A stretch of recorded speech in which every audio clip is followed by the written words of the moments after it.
And the holidays are a time for people to come together, but for those who are trying to get pregnant, this can be an especially tough season. Dr. Danica is the author of Stick It To Me Baby, as well as the founder of Seed Fertility and Well People Integrative Healing in LA. And she joins us now to talk about how you can feed your mind and body along your fertility journey, especially this time of year. Welcome. Thank you. Glad to be here. This is a really important issue for a lot of people. We may not know about it, but a lot of people are having struggles with this. Why are the holidays so tough for couples who are trying to conceive?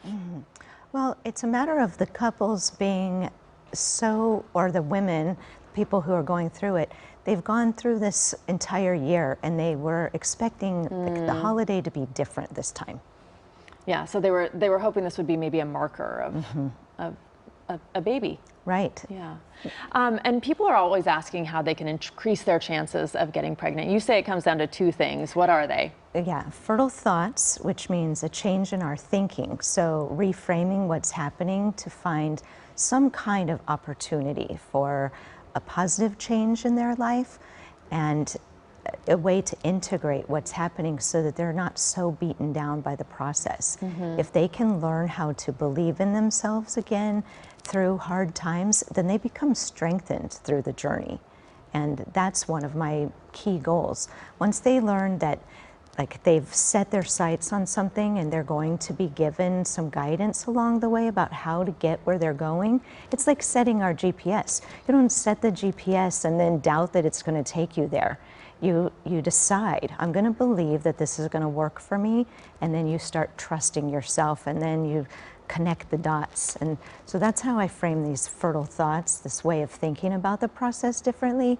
And then I suggest fertile foods. And that's a way of aligning what they're eating with the phases of their menstrual cycle or where they are in an IVF protocol.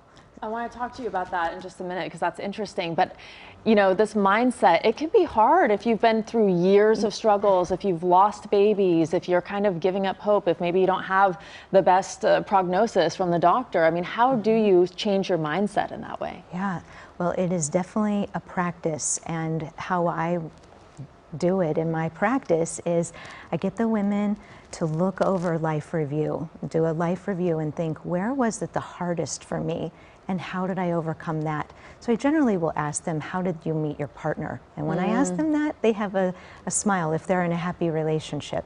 And that is how they remember, okay, something that was outside of me worked itself out. But it was like when I had gone through something terrible, I didn't think I was going to get married, those kinds of things. Those are relatable moments in their history that they can sink back into and use in the present moment. That's a really good tip. What about the women who aren't married, who are trying to do it on their own? Well, they have overcome something in their past too, I'm sure. And I'm like a detective on the case. When they're in my clinic, I'm helping them find those things and helping them to remember those things, to build themselves back up. And it's also about me validating what they've been going through, because a lot of the times they just think that it's supposed to be hard and they are supposed to keep it a secret. So feeling seen by a practitioner and having a safe space to work through some of the emotional pieces can be so refreshing to them, and then that helps them to restore a feeling of hopefulness. Yeah, that's how they change their mindset. They come see come see you. And I think also the women who have been talking about their struggles has really, you know, it resonated with a lot of women who feel like they're alone and they've been going through this journey by themselves. So hearing other people's stories, I think, has been, especially in recent years, has been really helpful. It's normalizing that part of our evolution is to have this challenge, and it allows the parents to become stronger people in the process. Okay, let's get to the food. Oh yeah. How does food make a difference? I think that it has to do with the hormones aspect of food. If we think about food can make us sick, if it's too sugary or too processed, then the opposite has to be true. Food could make us well. So if we know how to use the hormones to detoxify the system or to bring in hormone balance or to support the body's hormone flow, then she's going to become naturally more fertile. So For example, if she's having her menstruation, then she wants to use green foods that are cleansing to slough the lining. If she's preparing for embryo transfer or preparing for an egg retrieval, stimulating her ovaries, then she wants to utilize good fats, and that will help to support the estrogen production.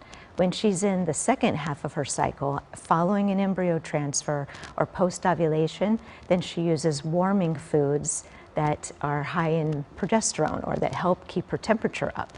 And then when she's in that premenstrual week, she needs to focus on foods that will balance her blood sugar and keep her mood stabilized so she's not spiking with her moods all over the place. So things like trail mix, red fruits and seeds like pomegranates, those are really good for helping with the uterine lining.